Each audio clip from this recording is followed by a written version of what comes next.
नमस्कार। कभी सोचा है कि दूध से दही कैसे बनता है या लोहे पर जंग क्यों लगता है? अरे, हम जो खाना खाते हैं वो पचता कैसे है? पता है इन सब के पीछे क्या है? ये सब हैं केमिकल रिएक्शंस। जी हाँ, रासायनिक अभिक्रियाएं जो हर पल हर जगह हमारे आसपास हो रही हैं। तो चलिए आज इसी दिलचस्प दुनिया में थोड़ा और अंदर चलते हैं और इन बदलावों के पीछे का राज समझने की कोशिश करते हैं। तो चलिए एक ऐसे एक्सपेरिमेंट से शुरू करते हैं जो देखने में किसी जादू जैसा लगता है। ये हमें दिखाएगा कि कैसे एक मामूली सी चीज पलक झपकते ही कुछ बिल्कुल नया बन सकती है। जरा सोचिए, एक चमक चमकता हुआ मैग्नीशियम का रिबन है। जैसे ही उसे जलाया जाता है वो एक चकाचौंध कर देने वाली एकदम तेज सफेद रोशनी के साथ जल उठता है और जलने के बाद वो रिबन तो गायब हो जाता है और उसकी जगह बचता है सिर्फ एक सफेद रंग का पाउडर। तो सवाल ये है कि आखिर ये हुआ क्या? वो रिबन कहाँ चला गया और ये पाउडर कहाँ से आ गया? और सबसे जरूरी बात, साइंटिस्ट लोग इस तरह के बदलाव को लिखते कैसे हैं? मतलब इसे बताने का कोई तरीका भी तो होगा। अब देखिए, हर बार इतनी लंबी कहानी लिखना कि ये हुआ फिर वो हुआ तो बड़ा मुश्किल काम है। तो इसीलिए साइंटिस्ट्स ने एक खास तरह की शॉर्टहैंड भाषा बनाई, एक कोड लैंग्वेज, जिससे इन रिएक्शंस को बिल्कुल सटीक और फटाफट बताया जा सके। इस पूरी प्रोसेस को हम 3 स्टेप्स में समझ सकते हैं। देखिए, सबसे पहले तो है पूरा का पूरा सेंटेंस। जब एक मैग्नीशियम रिबन को ऑक्सीजन में जलाया जाता है तो वो मैग्नीशियम ऑक्साइड में बदल जाता है। अच्छा, ये थोड़ा लंबा है तो इसे छोटा करके बनाया गया word equation. Magnesium plus oxygen से बना मैग्नीशियम ऑक्साइड बेहतर है। और आखिर में हम इसे और भी छोटा और साइंटिफिक बनाते हैं सिंबल्स का इस्तेमाल करके। Mg+O2 से बना MgO। इसे कहते हैं स्केलेटल इक्वेशन या कंकाली समीकरण। कंकाली क्यों? क्योंकि ये अभी सिर्फ ढांचा है, मतलब ये अभी पूरी तरह से बैलेंस नहीं है। पर हाँ, ये किसी भी केमिकल रिएक्शन को दिखाने का सबसे कारगर तरीका है। अच्छा, इस नई भाषा में 2 बहुत जरूरी शब्द हैं, रिएक्टेंट्स और प्रोडक्ट्स, मतलब अभिकारक और उत्पाद। देखिए, जो चीजें रिएक्शन शुरू करती हैं, मतलब जो तीर के बाईं तरफ यानी लेफ्ट हैंड साइड पर होती हैं, वो हैं रिएक्टेंट्स। और रिएक्शन होने के बाद जो नई चीजें बनती हैं, जो तीर के दाईं तरफ यानी राइट हैंड साइड पर होती हैं, वो कहलाती हैं प्रोडक्ट्स। सिंपल है? चलिए, अब एक ऐसे नियम की बात करते हैं जो सिर्फ केमिस्ट्री में ही नहीं बल्कि पूरे यूनिवर्स में हर केमिकल रिएक्शन पर लागू होता है। ये एक कह सकते हैं एक यूनिवर्सल लॉ है जिसे कोई तोड़ नहीं सकता। और ये नियम है law of conservation of mass, यानी द्रव्यमान संरक्षण का नियम। इसका मतलब बहुत सीधा सा है, किसी भी केमिकल रिएक्शन में आप मैटर को यानी द्रव्यमान को न तो बना सकते हैं और ना ही खत्म कर सकते हैं। आसान भाषा में कहें तो जितने एटम या परमाणु रिएक्शन शुरू होने से पहले थे, ठीक उतने ही एटम रिएक्शन खत्म होने के बाद भी होने चाहिए। बस उनकी जगह बदल जाती है, वो आपस में नए तरीके से जुड़ जाते हैं। अगर ऐसा है तो चलिए वापस अपने मैग्नीशियम वाले इक्वेशन पर चलते हैं, Mg+O2 MgO।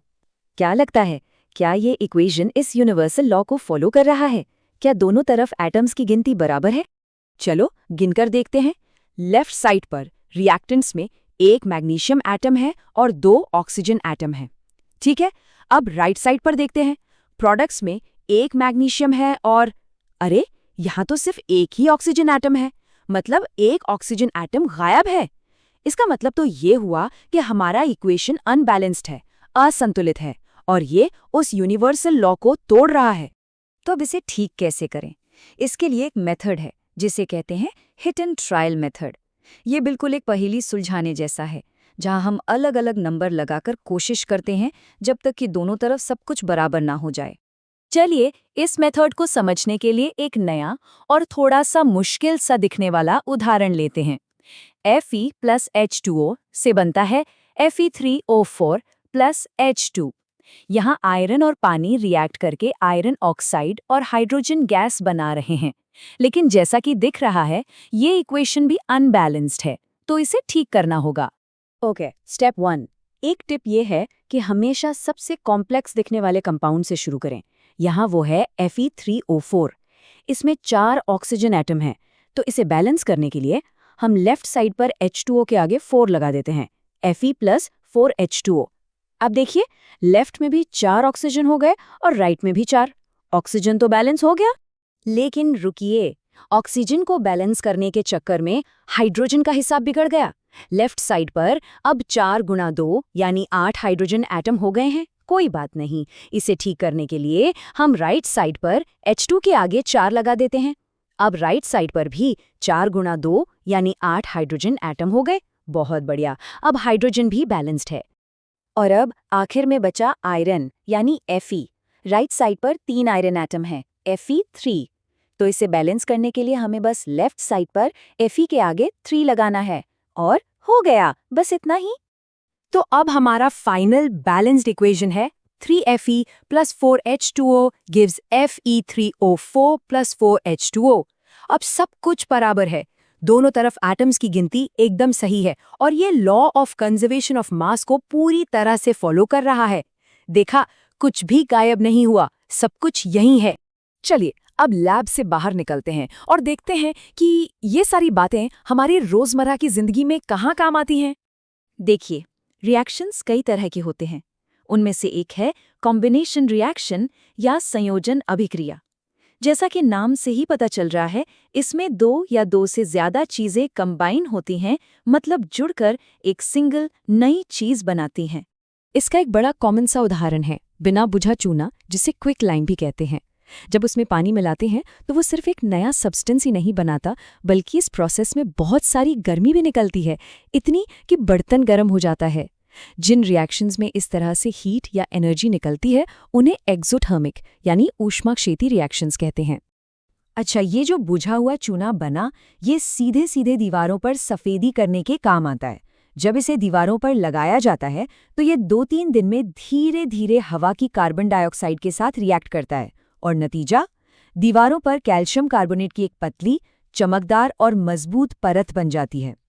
और सबसे मजेदार बात पता है क्या है? ये जो कैल्शियम कार्बोनेट है ना, यही मार्बल यानी संगमरमर का भी केमिकल फॉर्मूला है। और ये कॉम्बिनेशन रिएक्शंस सिर्फ दीवारों तक ही सीमित नहीं है, ये तो हमारे शरीर के अंदर भी हो रही हैं। जी हाँ, जब हम सांस लेते हैं तो हमारे खाने से मिला हुआ ग्लूकोज ऑक्सीजन के साथ कंबाइन होके हमें एनर्जी देता है। हमारा सांस लेना भी एक एक्सोथर्मिक प्रोसेस है जो हमें जिंदा रखती है। तो मतलब साफ है, केमिस्ट्री सिर्फ लैब की या किताबों की चीज नहीं है, ये तो असल में जिंदगी का आधार है। ये हर जगह हर पल हो रही है, हमारे अंदर भी और हमारे चारों तरफ भी। तो अब जब इस केमिकल भाषा की थोड़ी बहुत समझ आ गई है, जरा अपने आसपास नजर दौड़ाइए। क्या अब उन केमिकल बदलावों को पहचान सकते हैं जो ठीक इसी वक्त हो रहे हैं? एक कप चाय का ठंडा होना, पत्तियों का रंग बदलना, हर छोटी बड़ी चीज में एक केमिकल कहानी छुपी है।